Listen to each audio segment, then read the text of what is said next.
are 1 week away from the return of college football. How are you feeling out there, ladies and gentlemen? I just want to check your pulse for a moment here. Are you guys on edge? Are you hyped up? Are you bouncing off the wall? Are you sitting on pins and needles?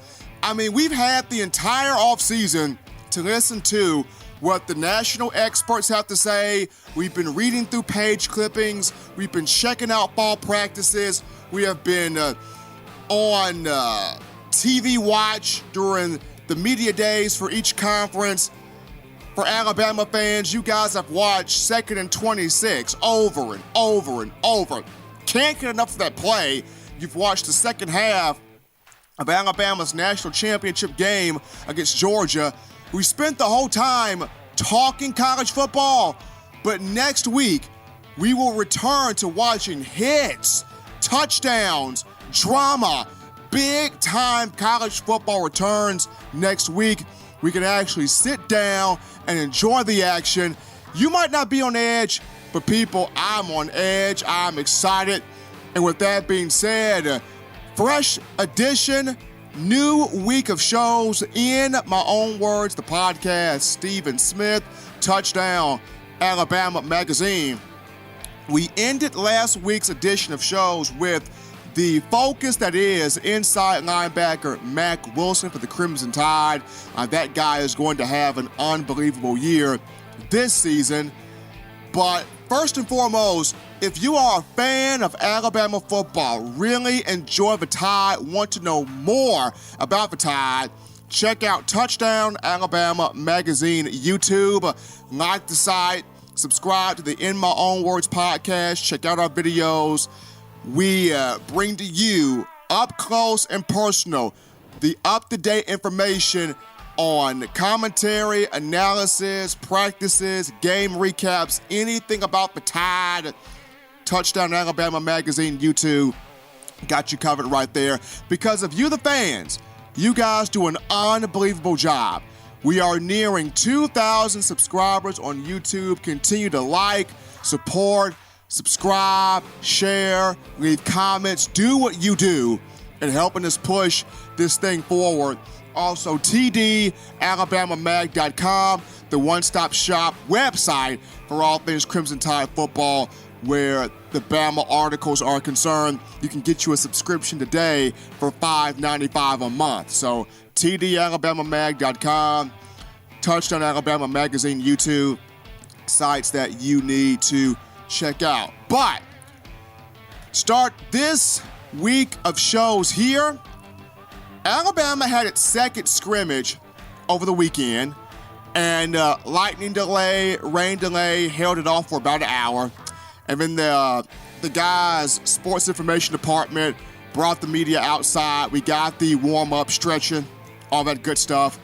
Went back inside, and the three things that I observed from the second scrimmage.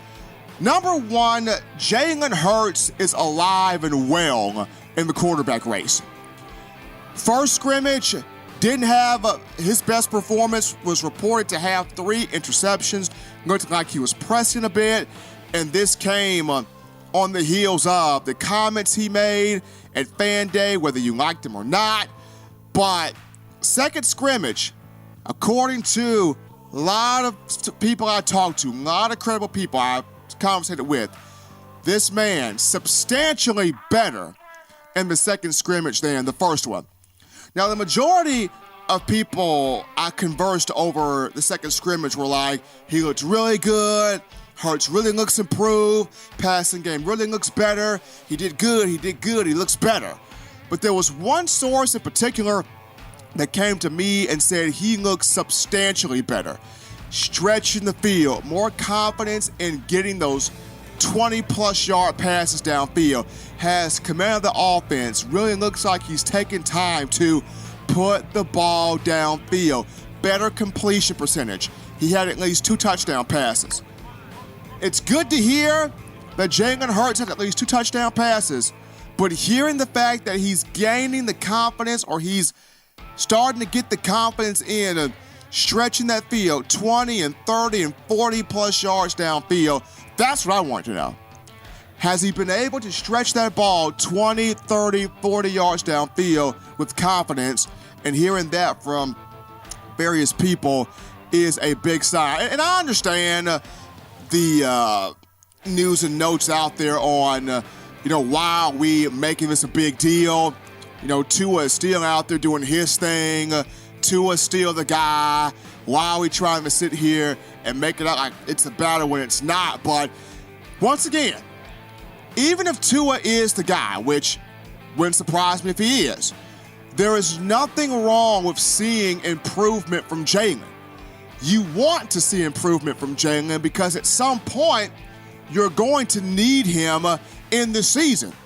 Whether there's a struggle from Tua, whether Tua gets hurt, whatever the case may be, at some point in the season, you are going to need for Jalen to come in there at quarterback due to the experience he has in every hostile environment when you talk about the Southeastern Conference and college football.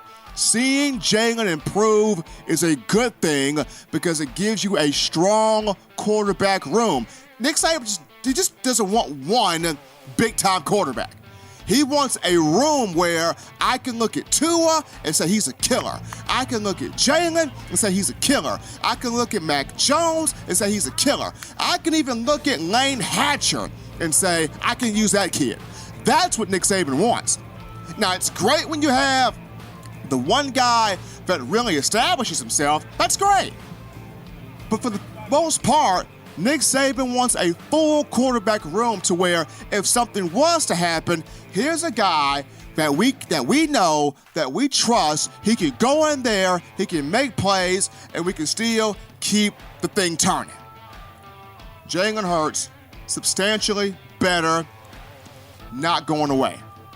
I remember talking with Alabama safety going into his redshirt junior year, Deontay Thompson, a couple of years back at the Southeastern Conference title game in 2016.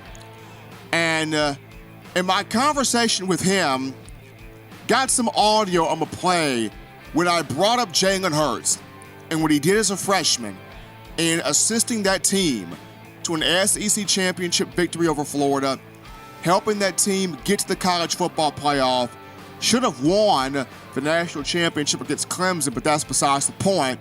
Deontay Thompson shared something really, really special with me that resonated with me even a couple of years after the fact of me hearing him. So I want y'all to check this out. This is the recent graduate of the University of Alabama, safety Deontay Thompson, him speaking on Jalen Hurts, the freshman edition from 2016. Check out the audio. Jalen Hurts, this is an 18-year-old kid that walks into a program that a lot of the expectations, both from the fans and the media outside eyes, but if you can think of one word to describe this kid, what would that one word be? Texas. He a Texas boy. That's what us Texas boys do, man. We just ready to perform. So, he's a product of his environment. Great background, great family. And he's a great kid, great ball player, and he has a very, very bright future. That was Deontay Thompson, ladies and gentlemen, saying Jalen Hurts, Texas boy. We born for this. We were built for this. We're bred for this. We don't back down. Texas boys don't lay down. I heard from another source that Hurts plays his best ball when he's been doubted, when he's been counted out. And this goes back to high school at Channelview, Texas. Jalen Hurts plays his best football. He comes out guns blazing when he's been doubted, when he's been counted out. Still very much so alive and well in this quarterback race, Jalen Hurts from the second scrimmage. The second thing I got from the scrimmage, this injury curse at outside linebacker is something else. I'm not by no means necessary calling for Scott Cochran's job. That man has been remarkable. He is the pulse of the Alabama football program from the strength and conditioning standpoint. I would just like to have something in writing as to how he goes about the training regimens for players in terms of foot, knees, ankles, legs, just lower body limbs. How does he go about the training regimen for lower body limbs? Because at outside linebacker, the past 2 years, we've heard torn ACL, ruptured Achilles, surgical knee, broken foot.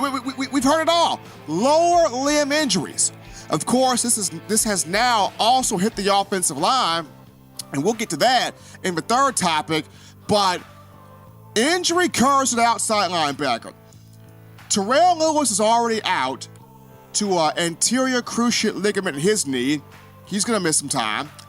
And as of over the weekend, Chris Allen, sophomore, 5-star from Baton Rouge, Louisiana, 2017 signing class, somebody of whom was positioned, was paired, was projected to have a very huge year, is now out due to a surgical knee injury. Nick Saban says he'll probably be out for the season. So now, to put this in perspective here, when Alabama plays its 3-4 defense, which it's rarely in, 80 to 90% of the time, Alabama's in nickel and dime. When it's irregular, it's when you're playing against personnel teams that can match your regular, like the Arkansas, LSUs of the world. But when Alabama's in regular, the strong side linebacker position is Christian Miller, Anthony Jennings. Those two are healthy. The rush outside linebacker position was Terrell Lewis and Chris Allen. Both of those guys are out. So now you look at the 2018 signing class. You remember the class that got all of that negative feedback? Oh, it finished 6th in the country. It was not top. It was not the number 1 class. Nick Saban's losing his edge. Kids don't want to play for Bama. Alabama losing ground. They didn't finish number 1. They finished number 6. This class is terrible. All the negative feedback. This class has gone from being insignificant to, baby, we need you, and you. And if you got a brother on the street, bring him in too. This class has become highly significant because now, with Chris Allen and Terrell Lewis out, Alabama is looking for Eyabi Anoma, Jerez Parks, Cameron Latu, and Ben Davis. All of these guys have to step up. Also, Jamie Mosley, who's a veteran, coming into his redshirt senior year, got some playing time last year. Defensive coordinator Tosh LaPoy referring to Jamie Mosley as a technician, but Anoma, Parks, Cameron Latu, those freshmen, they're on the come up now. For Ben Davis, it's now or never.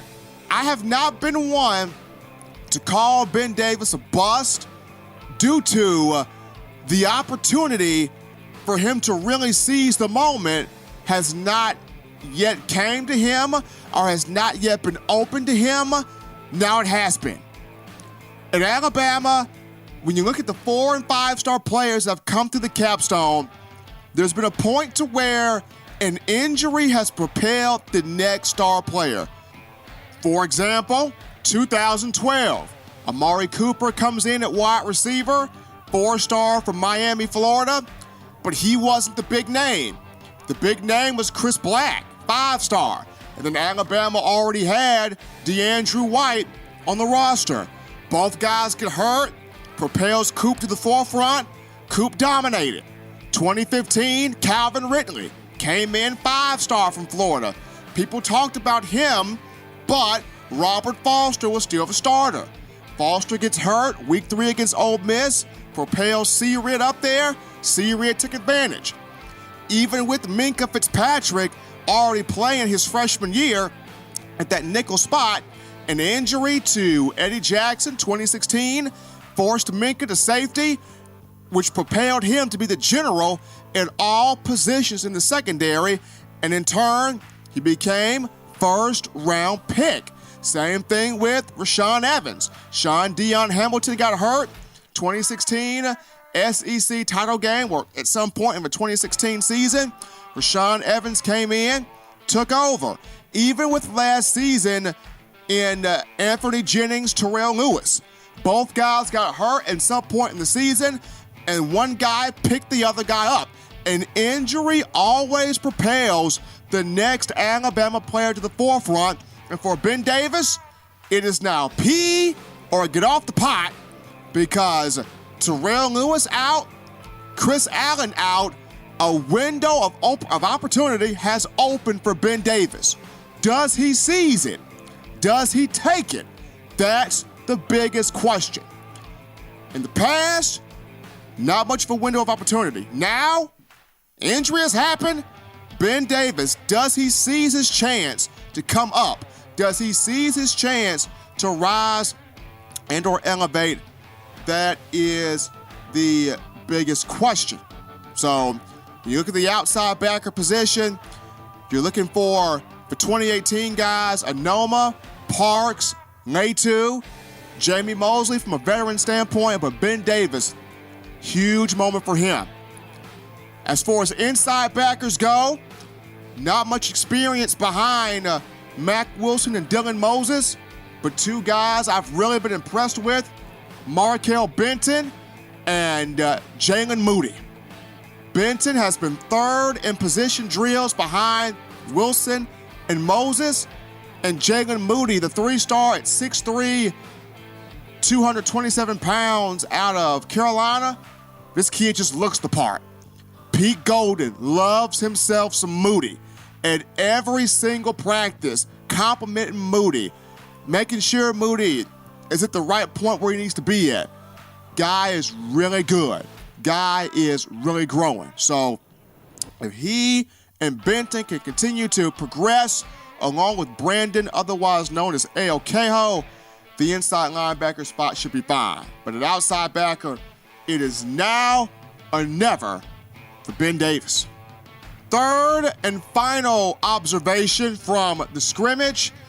It appears as though Nick Saban, offensive line coach Brent Key, are both intently looking at Alex Leatherwood and Jedrick Wills, the two sophomores, to solidify the right side of the offensive line.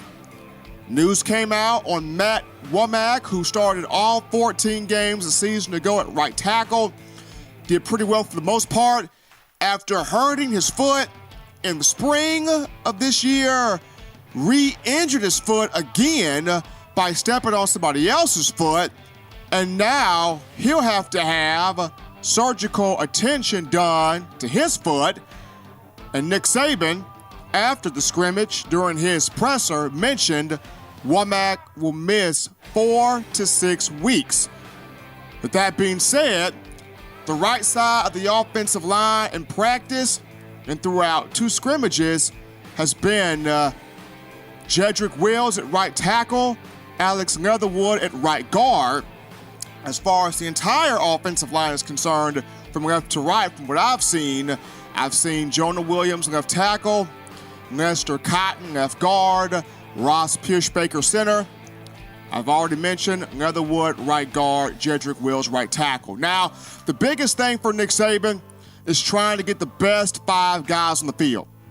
I feel like Pierschbaker and Williams have solidified themselves. Pierschbaker will be the center, point blank, period.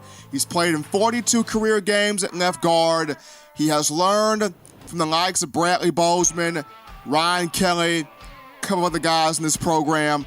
Ross Pierschbaker can play center. I look at Jonah Williams. He's a 2-year starter at offensive tackle. Played left tackle this past year.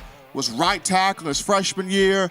The guy can play offensive tackle. He is fine at that left tackle spot.